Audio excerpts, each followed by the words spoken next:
বান্দা তুই চাইতেছিস তোর সম্পদ যা আছে এগুলা সব আরেকবার সুযোগ দিলে তুই আল্লাহ রাস্তায় দিয়ে চলে আসবি, কিন্তু তোকে শুধু 3.5 হাত এক কবর মাটির নিচে তোমাকে রাখা হয়েছে।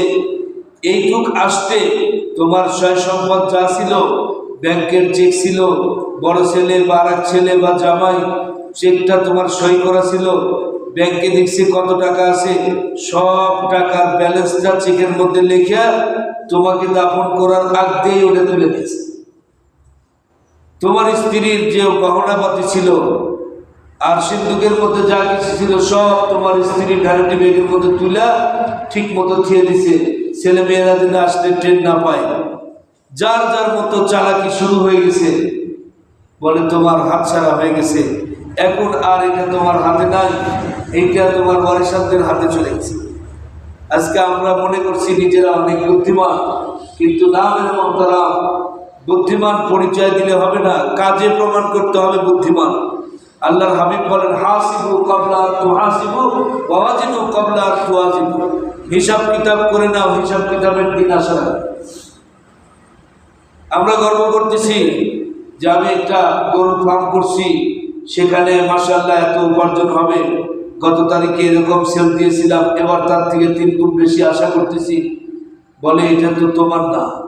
ইয়াকুলু বনি আদম মালি মালি, আদমের সন্তান মানুষ বলে এটা আমার, এটা আমার, এই ধানের চাতাল আমার, এইটা আমার, এই ব্যবসা প্রতিষ্ঠান আমার, এই জায়গা আমার।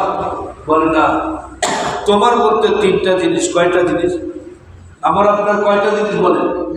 বলে 3টা জিনিস। যেটা তুমি খাইলাও সেটা তোমার, যেটা তুমি পরিধান করছো এইটা তোমার, আর যেটা আল্লাহ রাস্তায় পাঠাইছো ওইটা তোমার। বলে আমি এত কিছু করলাম বিষয় সম্পত্তি, আজ থেকে 10 বছর 15 বছর আগের ঘটনা। এই জায়গার সব জায়গার এখানে যত জায়গা দেখা যাচ্ছে বুয়েস হাসান একার নামে ছিল, এখন তার ইন্তেকালের পরে এখন কত নামে হয়ে গেছে? কথা বলেন। উনি যেটা খেয়ে গেছেন, উনি যেটা নিয়ে গেছেন, উনি যেটা পরিধান করছেন এটাই তার, আর বাকিটা কার? বলে বাকিটা ওয়ারিসান। তাহলে আমরা বুদ্ধিমান কি করে হলাম? আমরা তো বুদ্ধিমান হতে পারি। আমরা সবাই জানি আমরা কিছুই নিয়ে যেতে পারবো না, কিন্তু তারপরেও দুনিয়া যেই বুঝা বুঝছি, মৃত্যুর আগ পর্যন্ত খালি দুনিয়া দুনিয়া দুনিয়া দুনিয়া দুনিয়া নিয়েই ব্যস্ত। মেরে ভাই দোস্ত বুজুর্গ মোহতারাম, আল্লাহ তাবারক ওয়া তাআলা বলেন এমন একটা দিন তোমার সামনে আসবে, ইয়াউমা লা ইয়ানফাউ মালুন ওয়ালা বানুন। তুমি যে সম্পদ অর্জন করেছিলে ওই সম্পদ তোমার কোনো কাজে আসবে না।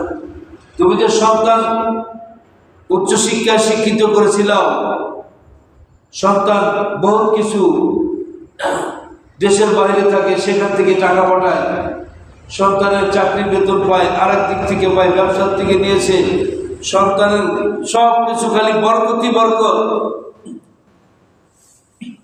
দেশে দুর্ভিক্ষ চলছে, আরেকজনের ছেলে সিঙ্গাপুরের মধ্যে আছে, ভালো উপার্জন করতেছে, প্রতি মাসে 5 লক্ষ টাকা উপার্জন করে। আর দেশে দুর্ভিক্ষ চলছে, আর 5 লক্ষ টাকা বাবার কাছে পাঠাইলে বাবা আনন্দ করল যে এরকম সন্তান আমি তৈরি করছি। বলে তুমি দুনিয়াতে যা পেয়ে গেছো, এই সন্তান তোমার কোনো কাজে আসবে না, এই সম্পদ তোমার কোনো কাজে আসবে না। কাজে আসবে কোনটা? এবার আসল কথা শুনে, কাজে আসবে কোনটা? ইয়াউমা লা ইয়ানফাউ মালুন ওয়ালা বানুন। আমার আল্লাহ বলেন, ও জগৎবাসী মানব জাতিরে, জিন জাতিরে, কিয়ামতের দিনে তোমাদের সম্পদ, তোমাদের সম্পত্তি, তোমাদের ছেলে মেয়ে কোনো কিছু কোনো কাজে আসবে না, ইল্লা মান আতাল্লাহা বিকলবিন সালিম। কিন্তু কাজে আসবে একমাত্র শুধুমাত্র কলবে সালিম। কোনটা কাজে আসবে ভাই?